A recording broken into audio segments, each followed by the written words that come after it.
Okay guys, I'm here with Keegan, and Keegan's got a really important story. So would you like to tell us about that, Keegan? Yeah, I started identifying as trans in like 2021 because of like media and like of like depression and like isolation with like COVID and stuff like that. And I had like no friends as well. Obviously, like I got people. You've got friends now, yeah. Yeah. Try and speak up a little bit. Yeah, sorry, I was talking a bit quiet.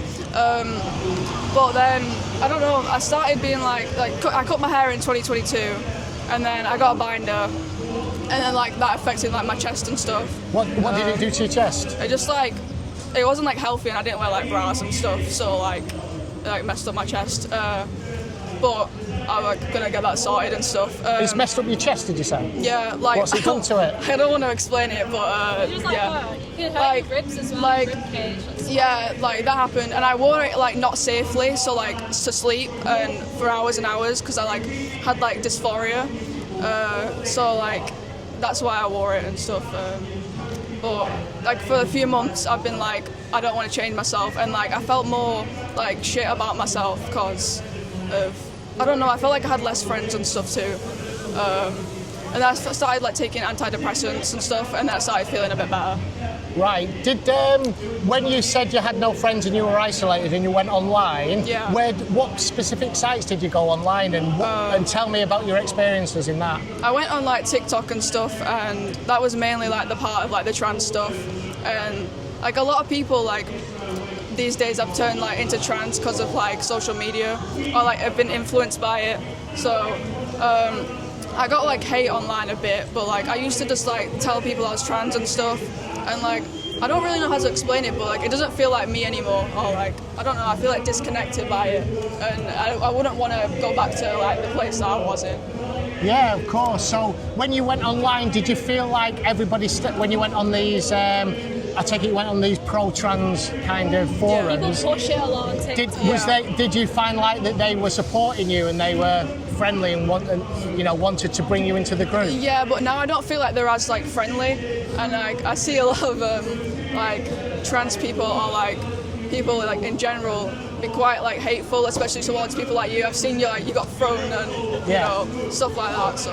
So did they turn against you when you started to say you wasn't trans? Yeah, like a few of my friends, they were like quite confused, and they like refused to call me like a she again. So that was a bit weird.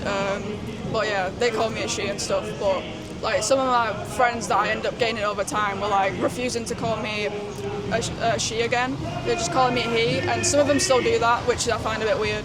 Yeah, and did you find it hard to make the decision to start accepting that you were really a female rather than a male? Yeah, because like I felt like it was wrong, and like I didn't want to like change again. So I was like, no, but I am a he. Like I was convinced that I was like a male. Seems contradictory, probably. Yeah. That's probably why. I don't know. It feels like brainwashed-ish in a way, but I don't know. Sorry, I forgot what I was saying. And how did your parents feel when you told them that you started identifying as a boy? So when I was little, I've had like really short hair, and like I used to like toy cars, like just like normal like little boy sort of things. I used to wear like boxers and stuff like that. So when I told my mum, she was like, all right, because she was like a bit confused by it. And my family is like anti-trans, but they did like make a few jokes about it, but like they still like love me and stuff to sound like their family. But like they wanted me to change, and they knew it was like a phase, and they didn't want me to cut my hair because they knew I'd regret it, which I did. So yeah. Yeah. Oh, that's a really important story. What would you say then to people, so young people that are confused like you were? Just don't change things about yourself because you'll regret it, and you'll probably end up more upset than you already are, and it's not the way to be.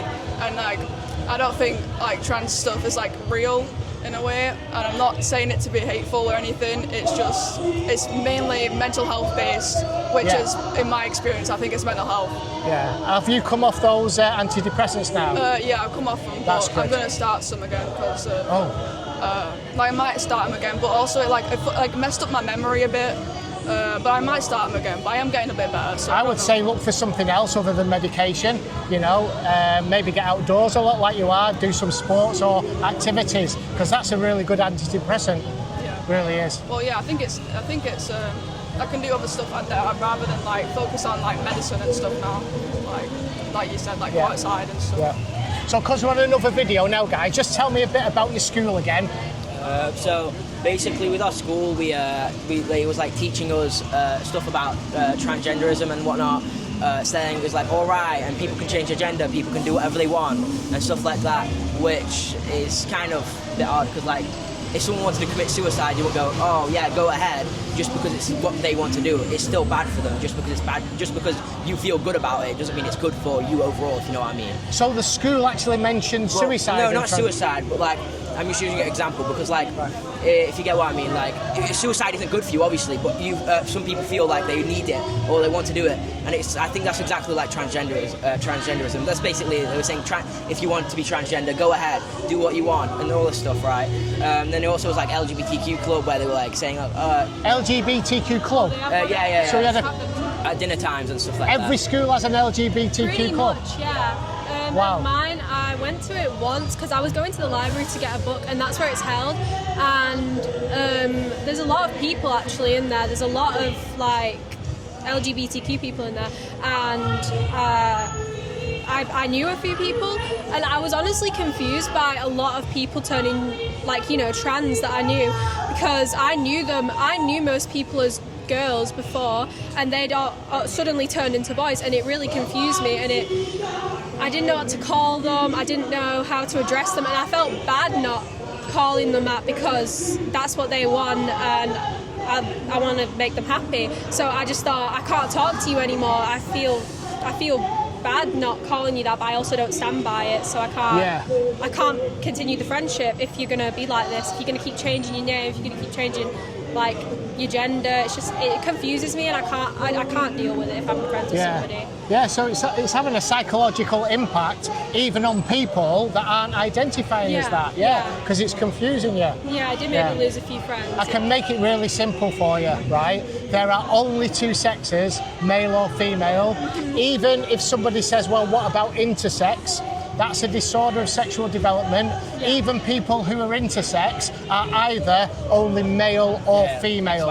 It depends what, it's down to chromosomes, or some people with that are intersex, they have like ambiguous or different kind of chromosome patterns. So, but it's down to how your body was designed to reproduce, whether you've got whether they work or not. So whether you've got, you know, testicles, or whether you've got ovaries or fallopian tube or whatever, you know. Yeah.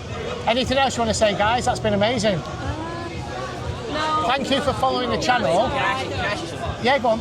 Do you think like transgenderism pushes like gender stereotypes and whatnot? Because how we describe gender is XY chromosomes and stuff like that. Yeah. And if you're transgender, you would have to describe what a woman is, and if you describe what a woman is by XY chromosomes, you can't be a woman or a man. You can't change. You have to be in them sex. So they have to describe being a woman or a man by gender stereotypes, like.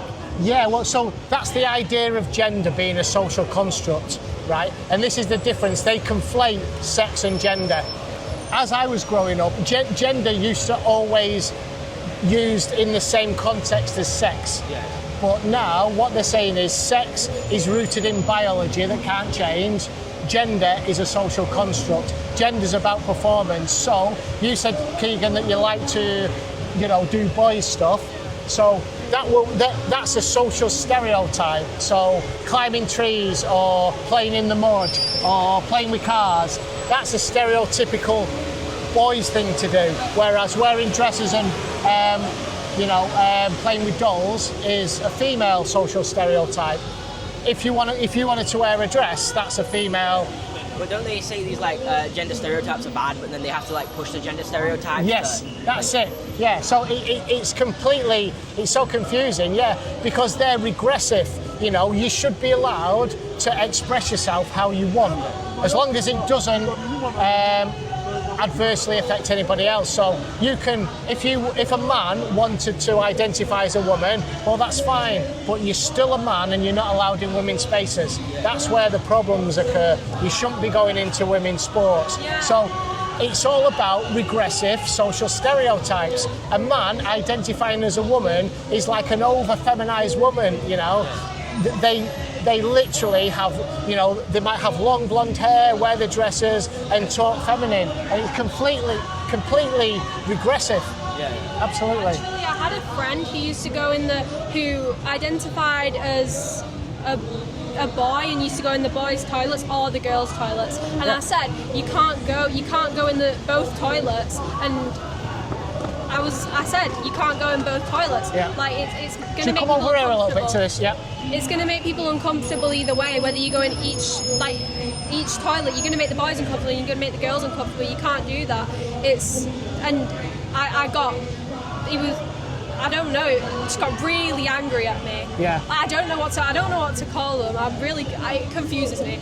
But I was like, you can't go in both. You're gonna make the boys feel weird because you don't particularly look like a boy, but you're gonna make the girls feel weird because you also identify as you identify as a boy, but you are a girl. So you're going in the boys' toilets. That's confusing. You're identifying as a boy and you're going in the girls' toilets. That's also confusing. So I think, you know, you should just stick to your original gender. You can get over it. You do get over it quickly. Like there's people, I've thought before, I wish I could be a boy for stupid reasons. Like I've just thought, being a boy would be fun. And then I thought like, there's transgender, isn't there? And I've been like, no, I'm not transgender. I just like boys' things sometimes. And that's fine. You can like boys' things, but you're still a girl. Yeah, that's the thing. Yeah. And that's the thing, and that's what the problem is. The clinicians and the doctors that are pushing this are saying the opposite. They're saying you must be a boy, but that leads you down a route where you've got to take medication, which is supporting the pharmaceutical industry. Yeah. This is heavily led by the pharmaceutical industry. One person identifying as trans as a child throughout their lifetime is worth approximately $1.5 million in medication and surgeries to the pharmaceutical industry. Yeah. Whoa. There you go. Let's hope. Can I just interrupt? Yeah. Pleasure to meet you. My name's Nick. Hi, mate. I love what you do. Thank you, mate. Yeah, Thank you very much. I've been following you for Cheers. 6 months or something like that. Okay. Thanks, mate. Thank you. Watch you all the time, bro. Cheers, mate. Thank Appreciate it. Thank Take you. care, mate. Yeah. Not everybody agrees with me. I don't know if you're going to agree with me or not. I think you're right, Ben. So. Oh, there you go. There you go. I could tell by the way you were looking at me. They always stand with their arms folded. So come and have a chat with me. You might disagree with me. Yeah. Right, well, and I'm a bellend still. And I'm a bellend. I'm a bellend. I just think you're better, that's it. Do you? And why? Give me a reason why. I don't need Come to on. know the reason. I just think you're better. There you go. See, right. While you were talking to me there, I was like, kind of like watching him out of the corner of my eye. So I wasn't like being a little bit rude if I seemed a little bit distant, but you can tell by the way they look and the way they stand if they're gay. And I was watching it because a lot of them are camera grabbers as well. They grab your camera or knock it over or throw soup on me or something like that. Yeah. But look at him, you know. I call them soy boys, right? They've had too much soya, right? They've had too much soya and all their testosterone has withered away and they're producing more estrogen than they should, you know. Guys, it's been really good. And this has made my day, actually, talking to you, because it's young people like you that give me hope for the future. Yeah. So always be true. Don't adopt their language. Always say like a trans-identifying male or a trans-identifying female, because they're identifying as something that they're not. Yeah. Don't get confused with their language. There are only two sexes, right? There are infinite personalities, right? And try and get away of this made-up construct, which is gender, because that's made up. It's okay. It's all right. Yeah. But guys, brilliant. Let me shake your hands. It's been brilliant. Thank you so much for your stories. All right. This will go out within the next week or probably sometime next week. It's okay to put it out, isn't it? Yeah, that's all right. Thank you, guys. All right. Thank you. And do you follow on YouTube? Yeah. Yes. Yeah. Brilliant. Yes. Thank you, guys. Oh, tonight, 8 o'clock tonight, the interview with Eli is going out. Did you see the Eli video? This is a young man that I did. Yeah. His video's going out tonight, 8 o'clock. Yeah, right? Okay. All right. See you now. Hi, Steve. You're doing a grand job. Hello, Janie. You okay? Yeah, I'm fine. Come and give me a hug. Come on, don't get out of the cameras. Yeah. Lovely to see you. Yeah. You're doing a grand job. Thank you. Thank you, mate. Much appreciated. All right, see you later. Bye.